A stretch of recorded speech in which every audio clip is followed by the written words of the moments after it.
If I can give you an analogy, you see that this universe is the work of God, and the Quran is the word of God. So you study the work of God through various scientists. They present their own theories regarding the origin of universe, and these theories have continued to develop over the past many centuries. Starting off with the Aristotelian overview of the universe, then we have Kepler and Copernicus and other scientists who actually toppled the view of Aristotle. Then we have Newtonian physics, again a development, and finally Einstein, and probably even after him, this is continuing. And Stephen Hawking and the likes of him, they are continuing with the discovery of how to accurately depict our universe and the physical laws in the form of a theory that will be more and more viable. So basically, science is a study of this universe, and that study is always, it owes a lot to critical thinking. So you present a theory, if that theory stands the test of time, it continues. Otherwise, what happens is that a new theory replaces it, and that new theory basically is supposed to be a better explanation of the universe. It's like understanding the work of God, and each step of that understanding perhaps would take you closer to a more precise understanding of the work of God.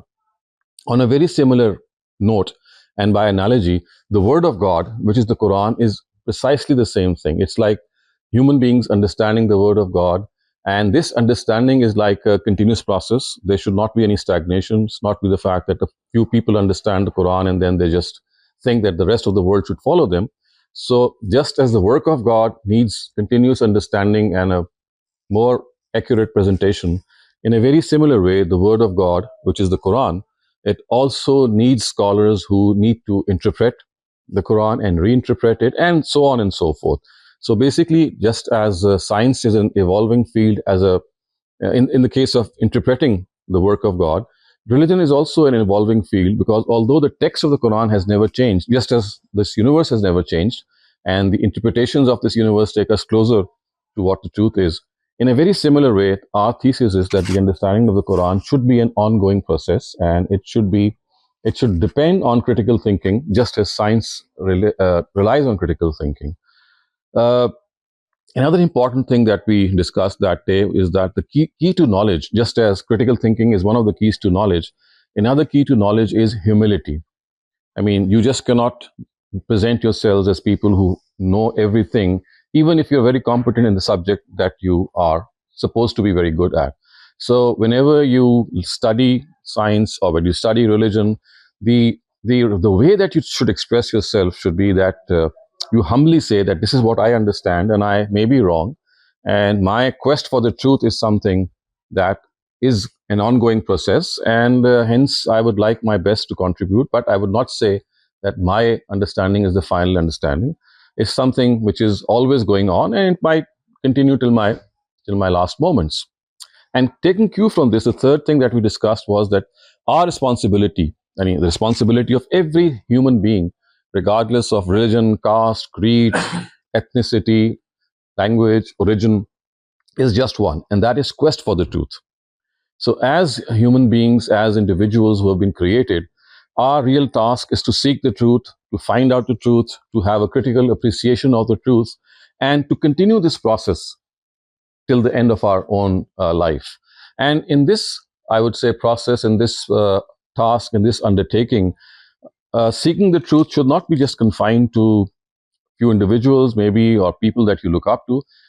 You can seek this truth and you can benefit from the truth and find out the truth from every single individual found in this world. So this leads us to the fourth precept, and that is that all of us are members of one humankind family, and we are progeny of Adam and Eve, and hence we are all brothers and sisters, and our first relationship with one another is that of being part of that family. So as being part of that family, we have to respect each other, we have to be non-judgmental, we must always be caring about other people. And just as we are probably, I mean, wherever we live, we are citizens of our country. You're a citizen of Australia, I'm of Pakistan, someone else can be a citizen of his or her own country. We should also regard ourselves to be citizens of the globe, because we belong to the same fraternity of mankind. And just as that fraternity connects us vis-a-vis our humanitarian needs, geographically also, we should regard ourselves to be more of global citizens. And the impact this produces is that you have a very, very close relationship with human beings. You think that they are part of your family, and boundaries like ethnicity, caste, creed, or countries, they should not divide us. In fact, they should bring us together. And then we also discussed the fact that one of the ways to bring ourselves forward and conduct our lives relates to our relationship with our Creator.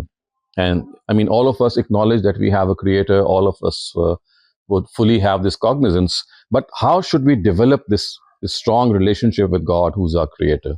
So some of the things that we discussed were that the foundation of our relationship with our Creator is that feeling of gratitude that should arise in us. So if you look at the prayer, the namaz, it starts off, I mean, it does not start off with the words ittaqullah, fear God. It in fact starts off with the words alhamdulillah, which actually is the first introduction to God that we should have, that He is a caregiver. He is someone who's looking after us in various ways. He has given us, I mean, parents, He has given us so much that I don't even need to relate. Just one thing can make us very, very cognizant of God, and that is, if look at our eyes and the important role they play in our lives, and we take them for granted. So if we could just think enough how we are indebted to God for giving us this vision, and with this vision, the insight to understand things, our first response should be to say thank you to God, to say thanks to Him.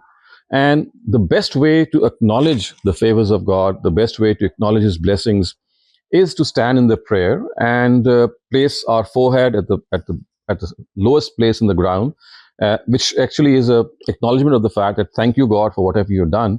And this also is the very reason that we have been asked to pray. So in order to connect ourselves to God, standing up in the prayer and making ourselves feel that we have been drenched with God's favors, our parents and our surrounding, the sun, the moon, the stars, the mountains, the river, the seas, all, they look after us. And the second way to acknowledge God's favors is to share them with other people. So to share them with people who are underprivileged, to share them with people who may be living in some sort of misery. We have orphanages, we have old homes, we have individuals who are challenged mentally or physically, and we find them all around us. So that is a way that in which we are able to connect ourselves to God, have a very strong relationship with Him, and then at the same time, whatever blessings we have, and mind you, these blessings are not just funds that we have or finances that we have, they include skills. As you have a skill, we have people who can give their time to people. We have people who can just sit with people and listen to their grievances. So these are the things that make us conscious of the fact that we are individuals who are grateful to God, and at the same time, we would like to share our blessings with others. And the last thing that I think we made a very deep discussion about, there were a number of things that we discussed, but I think the primary discussion that I would like to end this short summary upon is how we can connect to the Quran, which is the fundamental and the primary scripture through which we can know who God is. So we do have an idea through our own intuition and our nature who God is. But as far as a detailed introduction of God Himself is concerned, a detailed introduction of how we should behave as individuals are concerned, that surely is through the Quran. So we suggested that the way that we should benefit from the Quran, young people like you, should be that if you are able to adopt a two-pronged approach, it's like a two-point strategy. So the first point of that strategy is pick up any translation that you are comfortable with, like the Urdu one or the English one or French or any language that you can fluently read. And you'll find inevitably a translation of the Quran in that language. So start your Quran connection with a good translation, keep it handy with you, and you don't even need to carry it because our phones have translations of almost all the languages are there, any language that you feel comfortable with. It's not just that you need to read it, maybe you can just listen to it. And just spend 5 or 10 minutes with listening to the Quran through various modes. And this is one part of your journey in your connection with the Quran, that always concentrate on the meaning, forget about the Arabic for some time. Now, the other detailed approach is something that you can spread out for, let's say, 4 or 5 or 6 years, and that is to read and learn Quranic Arabic. And that, of course, means that when the Quran is read, you are able to understand it directly from the text of the Quran without having any recourse to any translation. So in the first instance, you are immediately connected to the Quran through a translation. In the second instance, what you're doing is you're able to, you're trying to decipher what God has said to you by trying to understand the Arabic language, the Quranic Arabic, and being able to directly, understand it. Someone is reading it, someone is listening to it. It is as if God is talking to you. And if you ask me what's the difference between reading a translation and directly understanding the Quran, I would say there is a big difference, and that is when you read the translation, you get a very good understanding of the message of the Quran. But when you read the Quran in Arabic, it's not that you read it without understanding it, but when you read the Quran while understanding the Quran in Arabic, the biggest impact it has on you is that you feel that God is talking to you. And the impact which God's words can have on us is unparalleled, is unmatched. No one can rival that. So you see, that is an added impetus, that when you read the Quran and you're able to understand it, when you listen to the Quran and you are able to understand it, it will have such a motivating and inspirational impact on you that you would feel that whatever the message it gives, I should go and act upon that message. So it's like a motivational factor which is added with the words of the Quran. And obviously the words of God, the words, the way they are presented, and because of the fact that they are preserved in their original language, the impact that they have if you are able to understand the Quran is it's tremendous, and you just cannot probably express them in words. And that is why if you look at people who read the Quran very beautifully, and at the same time you're able to grasp what that Arabic verse or surah is saying, your mind is lit up. It's as if you have an entirely new comprehension. It is as if the Quran is being, in fact, revealed to you. So some of the points that we discussed in our workshops, in our sessions related to this Quran connection, and maybe finally what we can say that also came into discussion was that as human beings, as young individuals like you, as people who have just started a professional career like you, what best can you do to contribute as Muslims and as human beings? So on that, we discussed that the most important thing is to have a profession, or to maybe adopt a profession which is in line with your aptitude.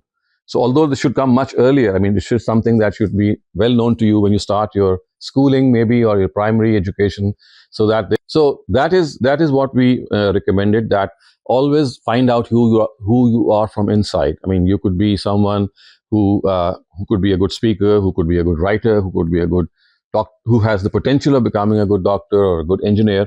So the best way to choose a career is to always choose a career which is in line with the aptitude that you have, in line with the inner talent that you have, because in that way your contribution to your profession could be really good, could be really very fulfilling, because you are made for that profession. So unfortunately, on most occasions, our selection of profession is on the basis of maybe financial gains that you get, or we just look at other people and we just start following them. So a very sound way to choose a career is to look at some of your inner talents and potentials, and then try to determine them, and at the same time follow them as far as we can. So this is a very brief summary of what we discussed.